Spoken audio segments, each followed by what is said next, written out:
to TheoTrade. This is Don Kaufman. It's January 18th, 2019, and you are watching the TheoTrade Weekend Update.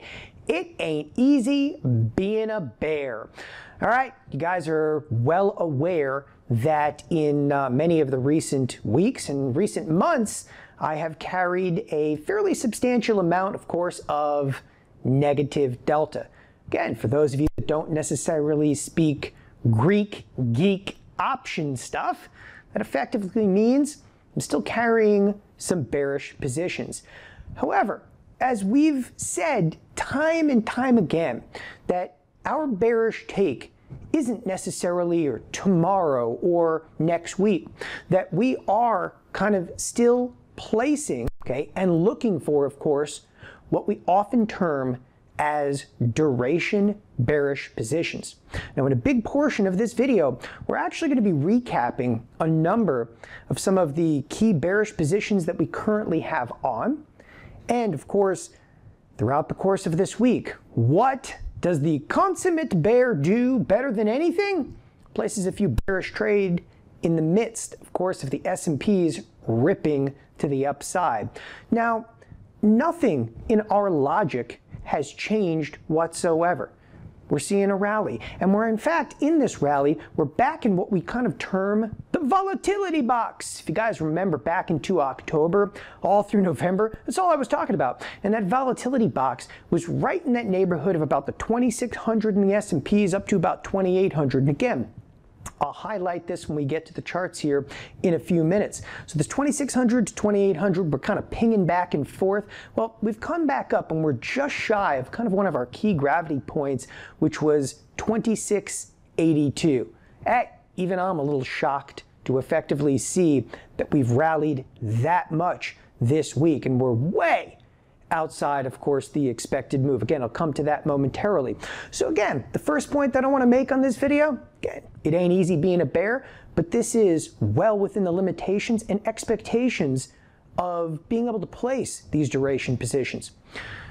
Next point that we want to make, okay? Next point we want to make, this actually kind of goes back to what I talked about on last weekend's video, and it's kind of what I term in Fed we trust. I mean, people, right now, this marketplace, what are we really in? Okay, we're in a Fed-fueled fantasy, but it's not fair to point the finger specifically at the Fed here in the US. It's a central bank, okay, fantasy. But of course, I like saying it's Fed-fueled fantasy much more. That just kind of rolls off the tongue over there. Nevertheless, when I talk about being like in this, Fed-fueled kind of fantasy, what am I referencing?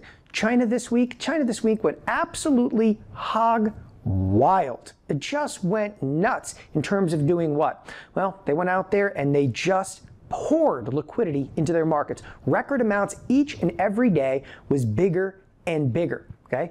What am I saying? They're actually foot on the accelerator in terms of quantitative easing, when supposedly the US here, what are we doing? We're doing our quantitative tightening. One thing to watch out for in terms of our Fed-fueled fantasies over here, this Monday, of course, will be Martin Luther King Day. The US markets are effectively closed.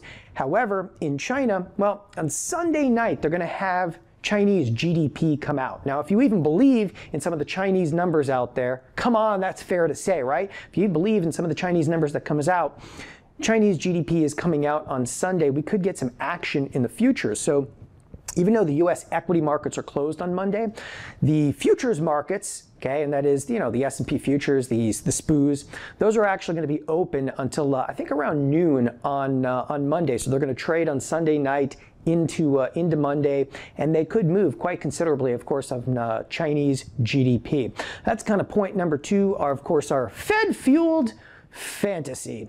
Point number three over here has also a lot to do with what I warned you of, okay, and was just almost hostile about last week, and that is HV versus IV, historical volatility, or what we often term realized volatility.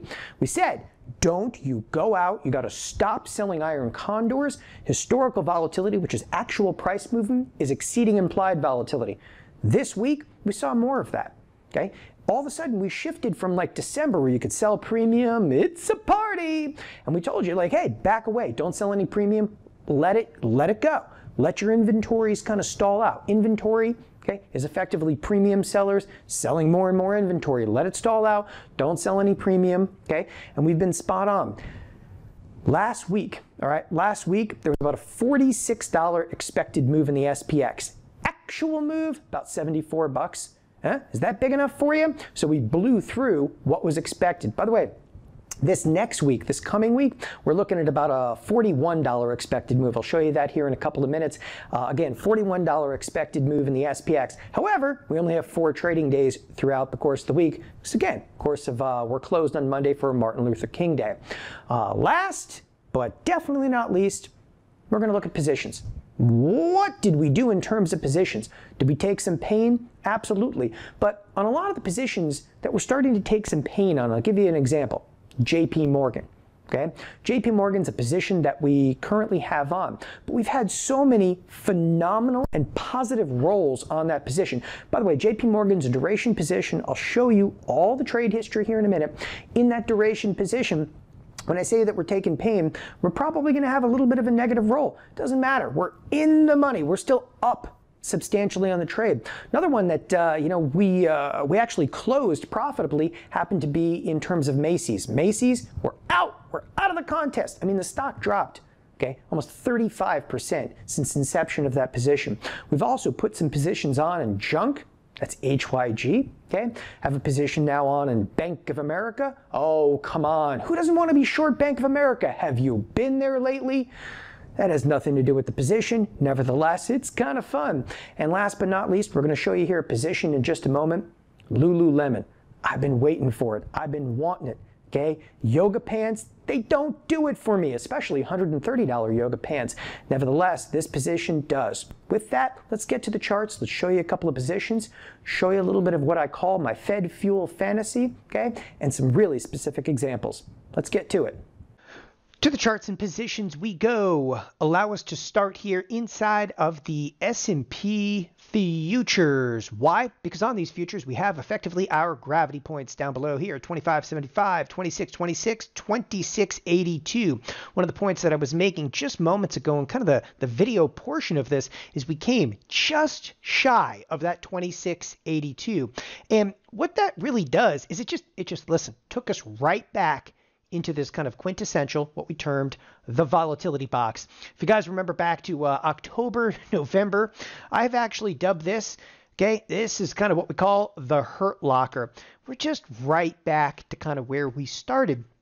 Again, to see this, what I'll term now as a magnificent bounce to the upside, again, it doesn't surprise us whatsoever. And I'm going to show you here in just a couple of moments, it hasn't, had a drastic impact on many of the what we term duration positions that we carry and have carried for quite some time. And again, I'm going to show you some of those duration positions and hopefully clean up any confusion that people might have about what that duration type position means versus going out there, maybe doing an in-out spread or selling call spreads. Okay, put all that aside for a second because we're going to be looking again at some duration positions. And one thing you have to recognize with this type of rally, for some of you that didn't necessarily get some of those positions on the first time around, this opens up big opportunity for many of you. Again, our position, is still very much duration bearish. With that, as we said to begin this with, it ain't easy being a bear. Second point that I wanted to make, and I made on the video, was I talked about this central bank fueled fantasy, or what I call the Fed fueled fantasy. What does that even effectively mean? Let me show you precisely what it means. So I was talking about China. China's just pouring capital into their markets over there. They're doing anything to prop that beast up they possibly can. And some of that capital maybe is finding its way into the S&Ps over here. Now that's, argumentative at best, okay? But the point to be made with that is the belief right now is, once again, that the Fed kind of has the markets back. Now, by that, do I have any evidence of it? Let me show you what I mean by evidence of that. Okay, we're actually going to start here on JP Morgan. Why am I actually going to start on JP Morgan? Not only do I have a position in JP Morgan, okay, and I have a duration bearish position in JP Morgan, but the point that I want to make with this is it has to do with the earnings announcement. So for those of you, if you saw the earnings announcement in JP Morgan, and I'll kind of remind you what happened. JP Morgan, okay, some of the numbers a little weaker. The stock was actually down in the pre-market and has done nothing but rally throughout the course of the week. Again, their numbers, not only weren't they stellar, they in many of the different sectors of JP Morgan's, business, they missed. Okay, if you don't buy into the JP Morgan, great. Maybe you buy into something like Citi. Now, I'm just covering banks right now for a second. Citi was also lower. Lower when? Lower in the pre-market the day that it released its earnings announcement. In fact, you can even come back over here, go to the time frame. Okay, we're going to go all the way to a 1 day, 1 minute, but you don't need 1 day. You're going to need more than 1 day. Let's actually open up, for example, like the last 5 days. Hit OK. This is all the way down again to kind of the 1 minute and just scroll back to the earnings, because here come the earnings, all right? And the stock, the initial reaction was very, very negative in here. Market open, they took them higher, right? And we've seen this just time and again. So we saw this in JP Morgan. We saw this in Citi. Wait, here's a really fun one. Morgan Stanley. And again, I'm covering the banks because the banks are what had some of the larger earnings this week, but we're not done just yet. So when you come into Morgan Stanley was fairly shocking. And I'll tell you why. Morgan Stanley, this is earnings here. Okay. What was this? This was actually a jump in Morgan Stanley because of Bank of America's earnings. So bank releases earnings, Morgan Stanley trades up. Morgan Stanley trades up by the tune of 5%. The next day, fall flat on their face. Morgan Stanley, big miss. Big misunderstanding. Now, it's a huge miss. The stock actually trades down 5%. That's okay because, today, which is Friday here, we rallied right back up. So, again, do earnings matter? Absolutely not. What matters? The Fed. They're back, baby. They're back. Now, I covered a little bit about JP Morgan, maybe Citi, maybe Morgan Stanley. Want to have another fun one? Okay. American Express. Again, another financial over here. I'm not trying to be financial specific, but American Express, this little monkey came out yesterday after the bell. Okay. And this is a fairly substantial move. The stock was trading right around $100, actually drops all the way down to 96. That's okay because we rallied all the way back up throughout the course of the day. And my favorite, and I'm actually, wait for it. Completely different sector, Tiffany. If you missed what happened inside of Tiffany today, okay? And this is one, please, by all means, go bring up the news. They guided lower. Their sales, okay, coming into the fourth quarter and for the Christmas season, not good. Not good at all. Tiffany exploded higher by the tune of 5%. You have to recognize that, there's a CFO and CEO of the company sitting around. They're like, wow, this is going to be rough. We're going to release this news and our stock is going to get bid up 5%. That's not what they were anticipating. It's not what anybody was anticipating. And this is what we term this Fed-fooled fantasy kind of plays out. But the thing that you have to understand is the Fed right now, it's all about rhetoric. And that rhetoric is going to change. They don't want to necessarily overheat the marketplace. Okay. And the Fed, as much as you might anticipate that they have your back right now, they are still going to contract that balance sheet. They got to get capital, okay, off their books. That's $4 trillion. They got to get that capital down. Why? Because if we do end up going into a recession, what are they going to do? End up like, China, end up like Japan, who has been doing this now for the better part of what? Since the early 1990s, okay? Right now we have China that is literally like fire hose wide open, spraying capital into the markets. How's that working for them? It's not. Okay. And I think the Fed recognizes this, and they're going to put pressure, okay, and continued pressure forth to the marketplace. It's just that everybody, again, some of the rhetoric changed, and everybody's buying into the fact that, again, the Fed, they got your back. Well, maybe you feel that way for the time being, and that may change rather quickly. The next thing that we want to cover a little bit has a lot to do with the SPX. Okay, and the SPX historic, okay, volatility versus implied volatility. And I want you to see that the SPX, it closed outside of the expected move. Now, the expected move, and I'm going to kind of zoom tightly into this, but the expected move this previous week, that's this one right here. That expected move was plus or minus, okay, $46. The actual move, okay, was up about 74. So, the week was again, fairly wild to the upside. The previous week we closed right at around, 25, like 96. That's this line right here. It's about 25.96. We actually closed up here at 26.70. So the SPX pops outside. Okay. By the way, the SPX today, like not just closing outside, but as soon as the SPX, okay, was outside of, again, what was expected. I want to show you what happens on an intraday basis, and I kind of highlighted some of this, and I apologize for making it a little bit more difficult maybe to see, but this is what we call, all right, a negative gamma squeeze, which effectively means people out here, okay, right there, they are short premium. They are short options. And how do you offset short options? Or they're, for instance, short what we term delta. They're short delta. They go out there, okay, to get long delta. How do you get long delta? You buy the S&P futures. And that's this huge burst to the upside that effectively that you saw today. And it is not unusual to see that if we cross outside the expected move, especially on a Friday afternoon. So I will continue to kind of warn you in the SPX, the implied versus historic. The historic volatility is still rampant out there. If you look at this next week of trade, we're sitting on a $41 expected move.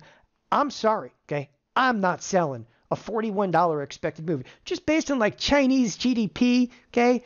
Twitter happy, politicians everywhere. Okay, it's just downright crazy.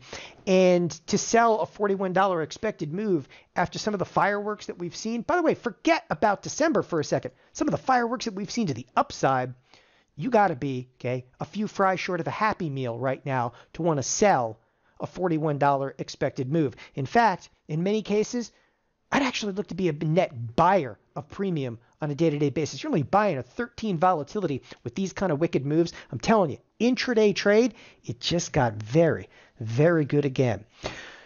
Last but not least that we want to cover on this video, positions. Positions we have on, positions we're thinking about putting on, positions, okay, that we are ready to roll. Macy's, I just wanted to clarify this. Macy's, we're out. We're out of the contest. What does that mean? We're out of the position. All right, we closed Macy's this week, and it was a hell of a ride. For the most part, if you take a look at some of this, there's a lot of orders that I've done on Macy's over the time. Okay, here is the inception of the duration position on Macy's. This duration position only lasted from, here you go, November 5th. Okay, so November 5th, we went out, and we actually purchased an option for $9.20. We had a roll for $3.65 credit. We had a roll for a $6 credit. Then we closed the position for $8.70. It's absolute home run of a position. Anyway, Macy's, in terms of retail, we're out of it. Next position I actually want to bring up, it's another retailer. Okay, I mentioned this a moment ago. $130 yoga pants can't possibly be wrong. I just put this on today.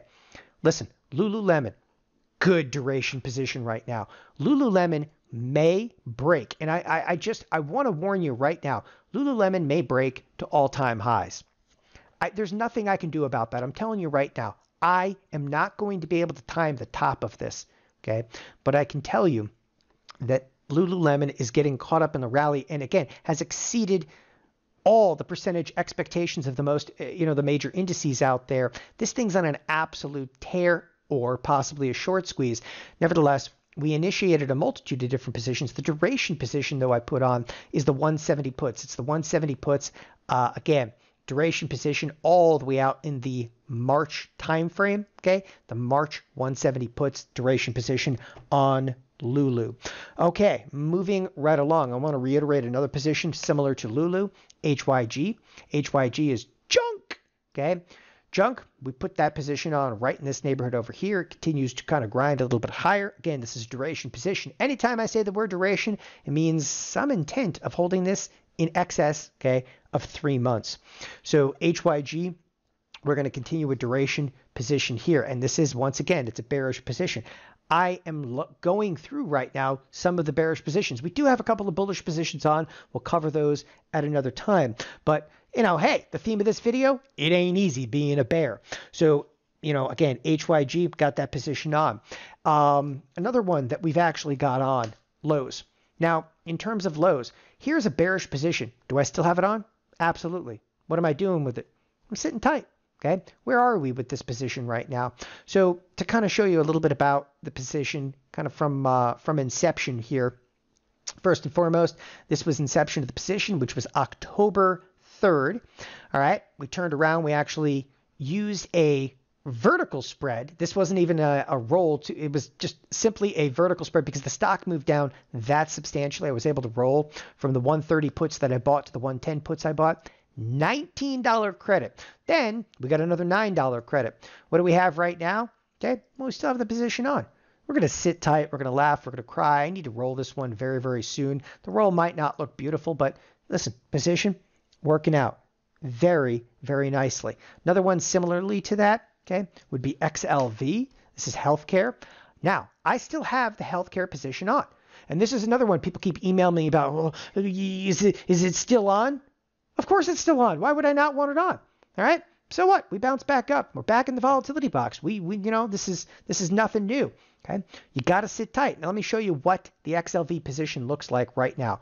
All of these over here, these are vertical spreads. Those are vertical spreads that I did, prior to putting on the bigger position. And here is the inception of the XLV duration position. We went out and we purchased the 101 puts, okay, for about $7. The very first roll is almost a $7 credit. Yeah, that's enough said. At that point in time, I don't even really have any risk in this trade. Do I have it on? Of course I have it on. Okay. Now the position that I currently have on, I'm already rolled all the way out to the Marches. What do I care? Right? For another $4. I am in the money. I can't, lose money on this position because I'm already rolled out for, a net credit of almost what I paid for the initial position. These are the kind of things that you have to recognize. So, when I say, and I kicked off this video like, it ain't easy being a bear, but it's also not the worst thing in the world. Okay. And again, I believe that this move to the upside, it's just opening up opportunities. Okay. I mean, listen, you may not be comfortable with a lot of these ideas, but you do have to be comfortable with your risk. I can't tell you exactly where this marketplace is going to go next week, but I can tell you this. That is one of the most spectacular rallies we've seen in quite some time. We're back in the volatility box, and that effectively means, hey, it's fair game. You want to go back up to, 280, back down here to 260 in the spiders? Bring it, because it's only going to open up more opportunity. And as long as you have your risk under control, okay, that you have a happy delta, and that's something we talked about extensively, okay, in learning to manage inventory, happy risk, happy delta, you're going to be able to not only sustain these positions, you're going to come out of this looking beautiful. Because again, this marketplace, it will once again turn into the house of horrors. None of the risks have really abated. It's just the rhetoric has changed. Thanks everybody for joining us here at TheoTrade. Have a wonderful weekend. Bye-bye.